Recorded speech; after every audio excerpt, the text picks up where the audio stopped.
வணக்கம், எல்லோருக்கும் வணக்கம். ரொம்ப ரொம்ப மிக நன்றி ராம் சக்ரி சாருக்கு என்ன செலக்ட் பண்ணி இந்த ரோல் கொடுத்தாங்க.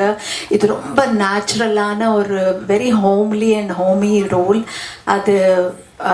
அதுக்கு நான் வந்துட்டு ரொம்ப ரொம்ப thanks. Plus hats off to you sir for giving me this opportunity. And அவ்வளோ ஸ்கில்ஃபுல்லான ஒரு டைரக்டர். தேங்க்யூ. ஸோ எனக்கு என்னோட திறமையை பார்த்து என்னோட ஸ்கில் செட்டுக்காக என்னோட டைரெக்டாக கம்யூனிகேட் பண்ணி ஸ்கிரிப்ட்லேருந்து எல்லாமே ஸ்டெப் பை ஸ்டெப் அந்த வேலை எல்லாமே அசிஸ்டன்ட் டைரக்டர் கொடுக்கலாம்.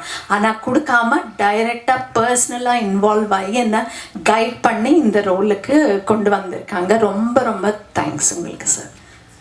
தென் ப்ரொடியூசர் சார், உங்களுக்கு ரொம்ப தேங்க்ஸ். ரொம்ப ஸ்மூத்தாக எல்லாமே அந்த ஷூட்டிங் செட்ஸில் எல்லாமே ரொம்ப ஸ்மூத்தாக ஒரு இந்த ப்ராஜெக்ட் போயிருக்கு. ரொம்ப ரொம்ப தேங்க்ஸுங்க. So my father figure and king மாதிரி எனக்கு ஃபிகர் வந்துட்டு சமுத்திரக்கனி சார். ரொம்ப ரொம்ப தேங்க்ஸுங்க அவங்களுக்கும் தேங்க்ஸ் சொல்கிறேன். முதல்ல வந்துட்டு ரொம்ப சீரியஸாக இருந்துட்டு இருப்பார். ஸோ எனக்கு கொஞ்சம் நர்வஸாக இருக்கும். ஆனால் ஓவர் த இயர்ஸ் நாங்கள் இவ்வளோ பழகினது, எங்களோட பாண்டிங் இதெல்லாமே ரொம்ப இதுவாக இருக்கும். அக்செப்ட் பண்ணி என்ன இதுக்குள்ளே கொண்டு வந்திருக்காங்க. ஸோ இதுக்கு வந்துட்டு ஃபஸ்ட்டு டைரக்டர் சார் வந்துட்டு ஸ்கிரிப்ட் அதெல்லாமே என்ன கைட் பண்ணுவாங்க. அதுக்கப்புறம் சமுத்திரக்கனி சார் என்னோட உட்காந்துட்டு எல்லாமே ஸ்டெப் பை ஸ்டெப் எப்படின்ட்டு வெரி ஸ்மூத்தாக இந்த கொண்டு போயிருக்காங்க. ரொம்ப ரொம்ப தேங்க்ஸுங்க. Then next thanks is to the Gautham sir.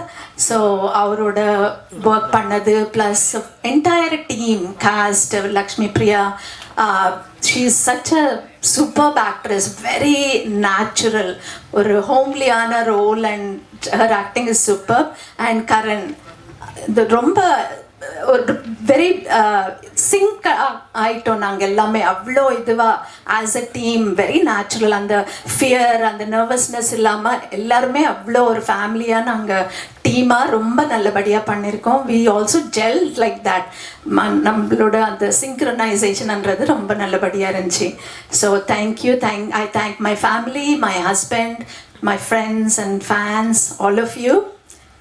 Thank you press and media, and thank you everybody. Vijay sir, உங்களுடைய மனசு ரொம்ப பெரிய மனசு சார். அதான் கேட்டேன் என்னங்க அப்படின்னா, இல்லை என் பேர் போட வேண்டாம், கம்பெனி பேர் போடுவோம். இதில் என் உழைப்பு மட்டும் இல்லையே, இதில் கிட்டத்தட்ட நூற்றுக்கணக்கான பேரோட உழைப்பு இருக்குது. இது எல்லாருக்கும் பொதுவானது. இதில் கிடைக்கிற விஷயத்தெல்லாம் எல்லாருக்கும் கொடுப்போம் அப்படின்ற ஒரு மனசு இருக்குல்ல, அந்த மனசுக்கே வேறு ஒரு தளம் கிடைக்கும் சார். உங்களுக்கு வாழ்த்துக்கள். அப்புறம் எடிட்டர் சார், உங்களுக்கு நேற்று ஐயா படம் பார்த்துட்டு ரொம்ப நேரம் சொல்லிகிட்டே இருந்தார், யார் எடிட்டர் உங்களை பற்றி ரொம்ப நேரம் பேசிகிட்டே இருந்தார். அப்புறம் மாஸ்டர், நான் என்னமோ பெரிய பிரேக் டான்ஸ் ஆடுற மாதிரி பேசுகிறீங்க, ஏதோ ஆட்டோன்ற பேரில் என்னமோ ஒன்று பண்ணிட்டு இருந்தேன், அது வந்து சேர்ந்துருச்சு. ரொம்ப தேங்க்ஸ் மாஸ்டர், என்னையும் வந்து ஆட வச்சிட்டீங்க. ரொம்ப மகிழ்ச்சி மாஸ்டர். தேங்க்யூ. காஸ்டியூம்ஸ் மேடம் நல்லா இருந்தது, உண்மையிலே நல்லா பண்ணியிருந்தீங்க. தேங்க்யூ. என் மயன் சூப்பரா கலக்கிறடா. எங்கள் எல்லாத்தையும் விட அவங்க தான் வந்து சப்ஸ்கிரைபர்ஸ் ஜாஸ்தி, வியூவர்ஸ் ஜாஸ்தி. நாங்களாம் குறைவு, குட்டி புலி அப்படின்னா தேசத்துக்கே தெரியும். இன்னும் நல்லா அவனுடைய எனர்ஜிக்கு என்ன கடலில் தூக்கி போடுவா போடு அப்படின்றான்.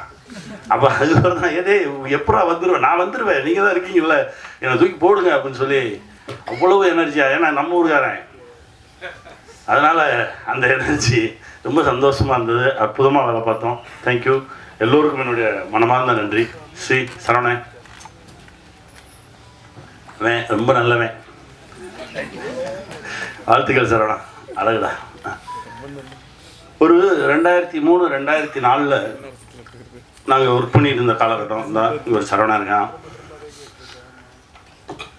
நிகில் நண்பர், அப்புறம் செந்தமிழன் அப்படின்னு சொல்லி ஒரு நண்பர். கேபி சாரோட பட்டறையில் வேலை பார்த்துட்டு இருக்கோம்.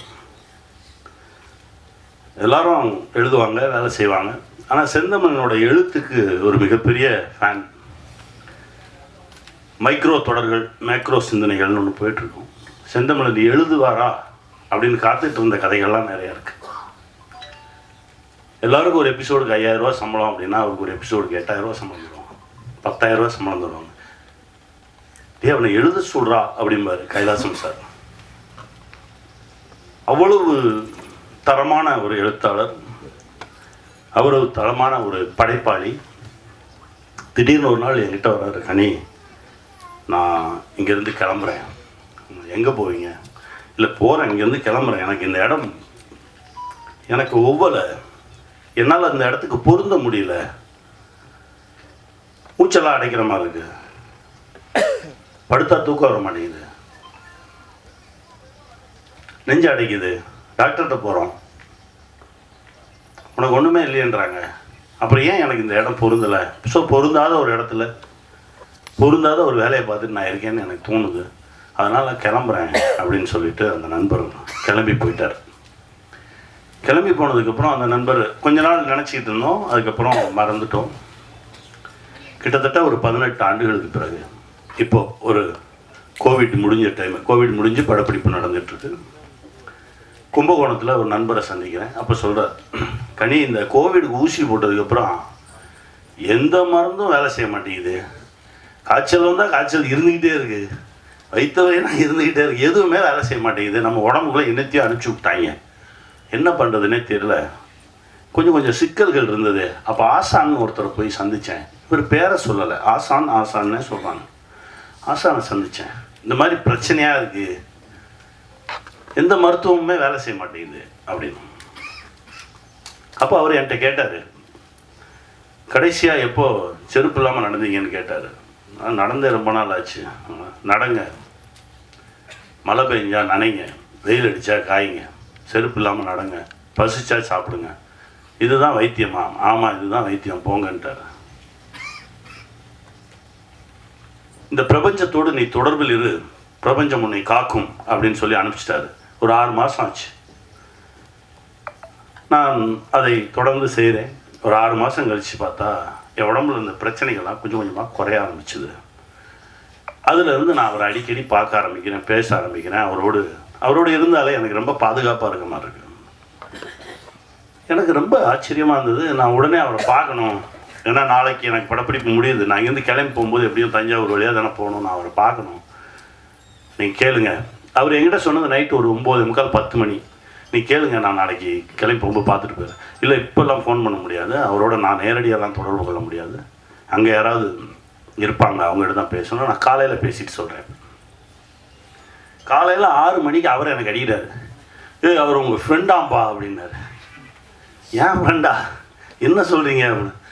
இல்லை உங்களை வரும்போது வந்து பார்த்துட்டு போக சொன்னார், அப்போவும் பேர சொல்ல. எனக்கு யார் நம்ம நண்பர் யார் அப்படின்னு சொல்லிவிட்டு நான் கிளம்பி போனால் என் நண்பனை பார்க்குறேன். 18 வருஷம் கழிச்சு முதல் வார்த்தை, என்னை பார்க்க வர்றதுக்கு இவ்வளோ நாள் ஆச்சா உனக்கு அப்படின்னு. போகும்போது ஃபுல்லாக பொட்டக்காடாக இருக்குது, கருவேல முள்ளுமா பொட்டக்காடுமா இருக்குது. ஆனால் ஒரு 7-8 ஏக்கர் மட்டும் ஒரு வனமாக இருக்குது. அங்கே எல்லா பறவைகளும் இருக்குது, எல்லா விலங்குகளும் இருக்குது, ஆடு மாடு இருக்குது, கோழி இருக்குது, அற்புதமான மனுஷங்க இருக்காங்க. என் நண்பன் அப்படியே கட்டி தழுவிட்டு கொஞ்ச நேரம் நின்று, என்ன அது, என்ன பண்ணிக்கிட்டு இருக்கீங்க அப்படின்னா, அதுக்கப்புறம் தான் எனக்கு பல விஷயங்கள் தெரிய வருது. கிட்டத்தட்ட ஒரு 62 புத்தகங்கள் எழுதியிருக்கிறாரு. இதையெல்லாம் தாண்டி அந்த ஊர் திரும்பங்கள் அப்படின்ற ஒரு விஷயம், உனக்கு ஒவ்வாத இடத்துல நீ இருக்காத, உனக்கு ஒரு இடம் பொருந்தும், நீ அந்த இடத்துல இருந்தால் சந்தோஷமாக இருப்ப, உன் மனசு நல்லாயிருக்கும், உடம்பு நல்லாயிருக்கும், நீ கடன் இல்லாமல் இருப்ப, பிரச்சனைகள் இல்லாமல் இருப்ப, அந்த இடத்த தேடி போயிரு. பல பேர் நம்ம பார்த்துருக்கோம் தெரியுமா, ஒரு 2 வருஷம் நான் அந்த கஷ்டப்பட்டு இந்த வேலையை பார்ப்பேன், அதுக்கப்புறம் எனக்கு பிடிச்ச மாதிரி ஒரு வேலையை பார்ப்பேன்னு சொல்லுவாங்க. 2 வருஷம் கழிச்சு கேட்டாலும் அதே தான் சொல்லுவான், 20 வருஷம் கழிச்சு கேட்டாலும் அதே தான் சொல்லுவான். ஏன்னா அவனால் போகவே முடியாது, எல்லாத்தையும் அப்படியே வெட்டிட்டு கிளம்புனார். அப்போ உட்காந்து பேசுகிறோம், அவ்வளோ விஷயங்கள் பேசுகிறோம். அவர் ஒன்றும் இப்படி உட்கார்ந்துருக்காருன்றதுனால எதுவும் இல்லாதவர் நினச்சிடாதீங்க, அவர் மிகப்பெரிய செல்வந்தர். ஏன்னா அதை தான் நான் உங்களுக்கு சொல்லணும். ஏன்னா விட்டுட்டு போ அப்படின்னா போய் சும்மா உட்காந்துருக்க சொல்கிறானோன்னு மட்டும் நினச்சிடாதீங்க. பிடிச்ச வேலையை செய்யும்போது பல விஷயங்கள் நம்மளை தேடி ஒரு மிகப்பெரிய செல்வந்தர். ஆடு மாடுகள், சொந்தங்கள், ஆயிரக்கணக்கான சொந்தங்கள், அவர் சொன்னதை கேட்டு அவரை மாதிரியே இருக்கக்கூடிய மனிதர்கள் பல பேர், மிகப்பெரிய வேலைகள் இருந்தவங்களாம் நமக்கு பிடிக்காத ஒரு வேலையை செஞ்சுக்கிட்டு இருக்கோம், பிடிச்ச மாதிரி இருப்போம், சந்தோஷமாக இருப்போம், வாழ்கிற வாழ்க்கையை மகிழ்ச்சியாக வாழ்வோம்னு சொல்லி திரும்பி வந்தவங்க தமிழ்நாடு பூரா அங்கங்கே இருக்காங்க, தேசம் முழுவதும் இருக்காங்க. அவர்கள் எல்லோரும் செல்வந்தர்களாக தான் இருக்காங்க. காலையில் ஜிம்முக்கு போயிருந்தேன். ஒருத்தர் வந்து சொன்னார், சார் நம்ம பிரைம் மினிஸ்டர் அடுத்த லாக்டவுனுக்கு ரெடி ஆகிக்குங்கன்னு சொன்னார், கவனிச்சிங்களா அப்படின்னாரு. ஆமாம் சொல்லுவார், என்ன செய்ய தயாராக. சார் என்ன சார் செய்கிறது? எனக்கு ஒரு சந்தோஷம். ஏன்னா எங்ககிட்ட நல்ல குடிநீர் இருக்குது, நல்ல காற்று இருக்குது, நல்ல உணவு இருக்குது. ஏன்னா நாங்கள் எல்லாருமே இந்த மாதிரி விஷயத்தை எதிர்நோக்காமல் தற்சார்பு வாழ்க்கைக்கு வந்தவர்கள். இந்த ஊர் திரும்பினவங்க எல்லாருமே தேசம் முழுவதும் இருக்காங்க. அதனால தான் சொன்னேன், முடிஞ்ச வரைக்கும் அடுத்தவர்களோடு நமக்கு இவங்களால தான் நம்ம லைஃப், இவங்கள வச்சு தான் நம்ம சாப்பிட்ணும் அப்படின்ற ஒரு நிலையை கொஞ்சம் கொஞ்சமாக குறைச்சிக்கிட்டு வந்து நம்ம தற்சார்புக்குள்ளே வந்துட்டோம் அப்படின்னா நம்ம தான் இந்த உலகின் ஆகச்சிறந்த செல்வந்தன், நம் இந்த உலகின் மிக சந்தோஷமானவன். இதை நிரூபிப்பது தான் இதை சொல்ல வந்தது தான் இந்த படைப்பு. இந்த படம் ஷூட்டிங்கில் இருக்கும்போது, துபாயில் இருக்கும்போது ரொம்ப எமோஷனலாக ஒரு சீன் போயிட்டு இருக்கும்போது நான் எங்கள் இயக்குனர்கிட்ட இது தானே சொல்ல வரீங்க அப்படின்னு சொல்லி ஐயா பேசின ஒரு ஆடியோ போட்டேன். அவர் அப்படியே எந்திரிச்சு, எனக்கு ஊருக்கு போனோடனே நான் அவரை பார்க்கணும் அப்படின்னாரு. கையை பிடிச்சி வாங்க கூட்டிகிட்டு போனேன். அதாவது காரைக்கால் அம்மையார் எழுதிய பாடல்கள், இறைவனை நோக்கி காரைக்கால் அம்மையார் எழுதிய பாடல்களை இப்போ நம்ம பேசிட்டே போகலாம்.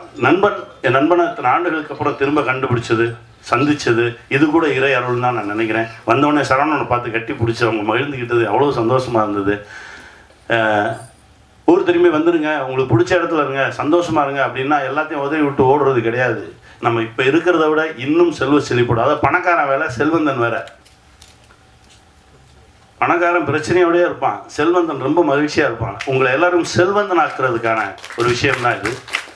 இந்த படைப்பில் நிறைய விஷயங்கள் பேசியிருக்கோம், ரொம்ப மகிழ்ச்சி. அதுவும் இந்த நிகழ்வுக்கு வந்து எப்போவுமே டைரக்டர் சொன்னார், சார் நான் வழக்கமாக என்ன செய்வேன், வாங்க இவங்களை கூப்பிடுவோம் சார், நம்ம வந்து செந்தமிழன் சாரை கூப்பிடுவோம், அவர் வந்தால் எனக்கு ரொம்ப மகிழ்ச்சி. நிறைய வேலைகள் இப்போது ஏதோ நடந்திருக்கு.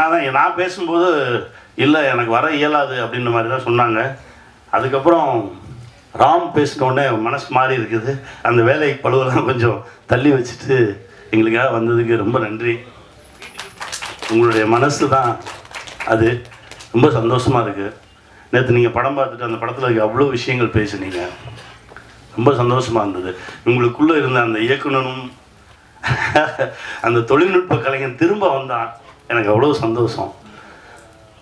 கார்மேனி செல்வம் திரைப்படம் பாருங்கள். இந்த மாதிரி படைப்புகள் ரொம்ப அரிதாக தான் வரும்.